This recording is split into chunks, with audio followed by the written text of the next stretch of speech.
উপদেষ্টা অধ্যাপক ডক্টর আসিফ নজরুল তিনি বৃহস্পতিবার একটি অনুষ্ঠানে বলছিলেন গণগ্রেপ্তার কিংবা গণমামলা বা আটকের বিষয়ে তিনি মন্তব্য করছেন যে সমাজের প্রতিটি স্তরে গণগ্রেপ্তার মিথ্যা মামলা এখন বড় উদ্বেগের বিষয়, স্বীকার করে নিচ্ছেন, কোনো উপায় নেই স্বীকার না করে। এক শ্রেণীর মানুষ মামলা করার মধ্য দিয়ে ব্যবসার প্রবণতা খুঁজে পান। আইনজীবী ও রাজনীতিবিদ যদি এর সঙ্গে সামিল হন, পুলিশ যদি দায়িত্বশীল না হয়, তাহলে এটি বন্ধ করা যাবে না। দেশের সব শ্রেণীর মানুষের বিরুদ্ধে মিথ্যা মামলা হচ্ছে, স্বীকার করে নেওয়ার জন্য ধন্যবাদ। কিন্তু মিথ্যা মামলাগুলো কাদের নির্দেশে হচ্ছে, কাদের ছত্রছায়ায় হচ্ছে, সে প্রসঙ্গে আসছে। তিনি আরো বলছেন যে সাংবাদিকদের বিরুদ্ধে যে মামলা হচ্ছে তার মধ্যে 266 জনের বিরুদ্ধে মামলা হয়েছে, কিন্তু গ্রেপ্তার হয়েছে মাত্র 15 জন। যাদের নামে মামলা হয়েছে তাদের ইনসাইড ক্রাইম বা অ্যামেন্ডমেন্টের জন্য মামলা হয়েছে। মামলা নিয়ে আমাদের কিছু করার নেই, মামলা করেছেন সাধারণ মানুষ। হলো তো, মানে রাজনৈতিক সরকারগুলো বা রাজনৈতিক সরকারের মন্ত্রী, এমপি কিংবা নেতারা যে ভাষায় কথা বলেন, ডক্টর আসিফ নজরুল ঠিক সেই ভাষাতেই কথা বলেন। তার মানে কি? মানে ওনাদের কিছু করার নেই, এখন যা হচ্ছে প্রত্যেকের জায়গা থেকে, সাধারণ মানুষদের মধ্যে থেকে বা রাজনীতিবিদদের একটা অংশ তাদের নিজ নিজ স্বার্থের জায়গা থেকে এই কাজগুলো করছেন। তার মানে সরকারের কোনো দায় নেই, সরকারের কোনো দোষ নেই, সরকার নির্দোষ, সরকার অসহায়। তাহলে আওয়ামী লীগও নির্দোষ ছিল, আওয়ামী লীগের বিরুদ্ধে কোনো অভিযোগ দাঁড় করানো যাবে না, আওয়ামী লীগও অসহায় ছিল। আওয়ামী লীগের সময় যে হাজার হাজার গায়েবী মামলা হলো, লাখ লাখ মানুষকে বিনা বিচারে বন্দি করে রাখা হলো, গ্রেফতার করা হলো। শুধু বিএনপির যে অভিযোগ সেই অনুযায়ী বিএনপি নেতাকর্মীদের বিরুদ্ধে 1 লক্ষ মামলা হয়েছে, যাতে 40 লক্ষ নেতাকর্মী আসামি।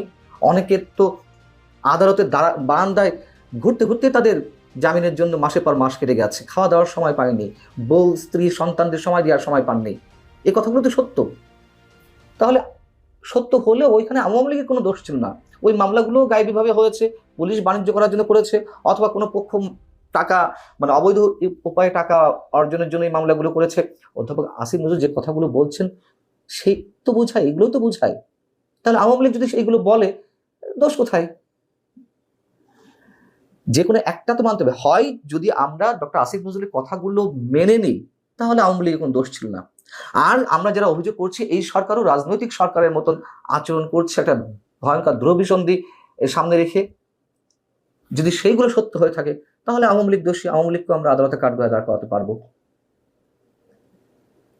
ব্যারিস্টার সারা হোসেন ওই অনুষ্ঠানে বলছেন যে বিনা বিচারে আটক ব্যক্তিদের সংখ্যা কমানোর ক্ষেত্রে পুলিশ বিচার বিভাগের ভূমিকা নেওয়া উচিত। এক্ষেত্রে এক সংস্থা আরেক সংস্থার উপরে দায় চাপায়। তিনি বলছেন যে পুলিশ বলে আমাদের কিছু করার নেই, তার মানে উপরে চাপ রয়েছে। আদালত জামিন দেয় না, পুলিশ আবার বলে আমরা কি করব।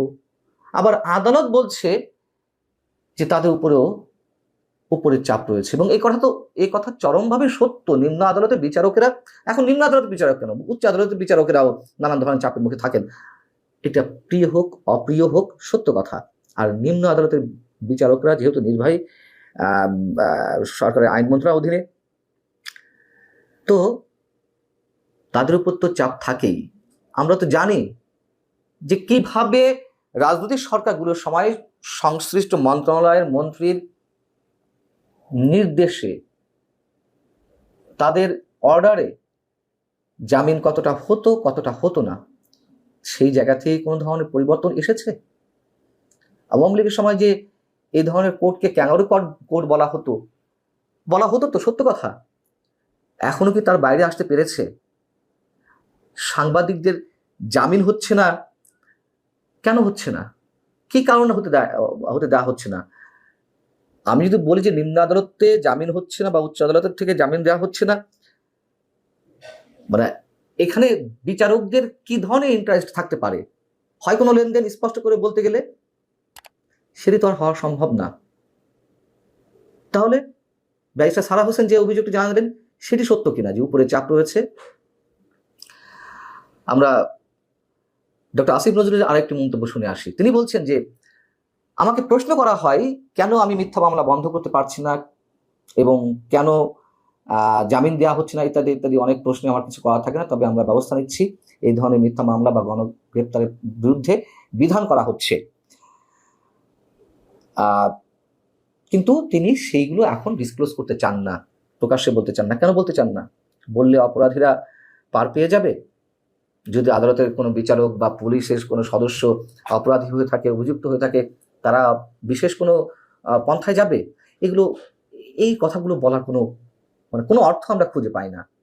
যদি কোনো বিধান সামনে করার চিন্তাভাবনা থাকে বা সেই দিকে কোনো অগ্রগতি হয়ে থাকে, প্রকাশ্যে কেন বলা হচ্ছে না? বলুক না। এগুলো যে আসলে কিছু করা হচ্ছে না, শুধুমাত্র কালক্ষেপণ করা হচ্ছে, রাজনৈতিক সরকারগুলোর মতন এই সরকারও একটা অভিসন্ধি রয়েছে, সেটি স্পষ্ট। এবং আমাদের প্রধান উপদেষ্টা প্রেস সচিব, তিনি ওই অনুষ্ঠানে আবার কি ভয়ঙ্কর মন্তব্য করলেন, মব ভায়োলেন্সকে প্রকারান্তরে সমর্থন করে। এর আগেও যদিও তিনি এই একই ধরনের মন্তব্য করেছেন।